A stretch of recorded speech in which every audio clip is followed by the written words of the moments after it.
आता आपण बघूया चॅप्टर 2चे कुठले MCQ आपल्याला येणार आहे. Dobereiner late down. तर डोबेरायनरने काय दिलं आहे आपल्याला, ट्राइड्स दिलेलं आहे. न्यूलँडने आपल्याला ऑक्टेव्ह दिलेलं आहे. ठीक आहे. Newlands law of octave is applicable only up to calcium. X and Y are two elements having similar properties which obey Newland's law of octaves. The minimum and maximum, minimum असणार 6 आणि maximum असणार 13. At the time of Mendele's element, किती elements known होते, 63. In Mendele's periodic table, ecosilicon was later named as germanium. In modern periodic table, the number of columns and periods, मॉडर्नमध्ये पाहिजे आपल्याला, मॉडर्नमध्ये 18 आणि 7. ठीक आहे. Is the outermost shell for the elements of period 2. तर तुम्हाला माहिती आहे केचा नंबर 19 आहे, त्यामुळे त्याला 4 शेल येणार.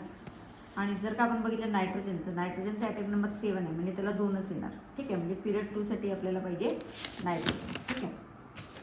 त्याच्यानंतर बघा ग्रुप 1 and 2 कन्स्टिट्यूट. 1 and 2 मध्ये S ब्लॉक असणार. Which pair of the atomic number represent the elements in the same group. Same group म्हणजे तुमचं जी शेवटचा जो इलेक्ट्रॉन असेल, व्हॅलन्स इलेक्ट्रॉन, तो आपला सेम असायला पाहिजे. किंवा आपण असं म्हणू व्हॅलन्सी सेम असायला पाहिजे. 11 जर घेतलं तर 2 8 8 1 आणि 11 घेतलं तर 2 8 1 आणि 19 घेतलं तर 2 8 8 1. त्यामुळे आपलं जे ऑप्शन असायला पाहिजे A. Which among the following elements would lose an electron easily. तर sodium. Which among the following is the largest element. तर पोटॅशियम.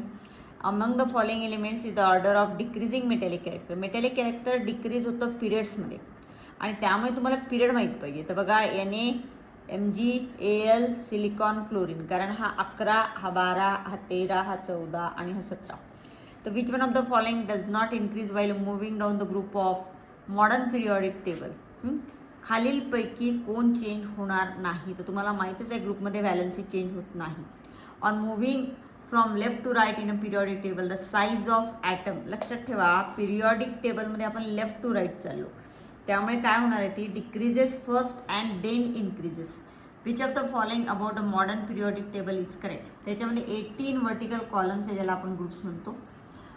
त्याच्यानंतर the d block elements. D block जे एलिमेंट आहेत त्यांना आपण ट्रान्झिशन एलिमेंट्स म्हणतो. The size of an atom is indicated by its radius. Dash is the distance between the nucleus of an atom and its outer most shell. त्याचं उत्तर आहे आपलं ॲटमिक radius. ठीक आहे. तर याच्यामध्ये आता जर का आपण पुढे घेतलं तर पुढे atomic radius is express in picometer. त्याच्यानंतर tendency of an element to form cation is the character of that element. तर 2 असतात तुम्हाला माहिती आहे, एक कॅटायन आणि anion. The tendency of an element to form cation म्हणजे मेटॅलिक आहे. Is in liquid state in the halogen family. माहीतच आहे तुम्हाला की कोण लिक्विड स्टेटमध्ये, bromine. While going from top to bottom in a group the atomic radius अर्थातच increase.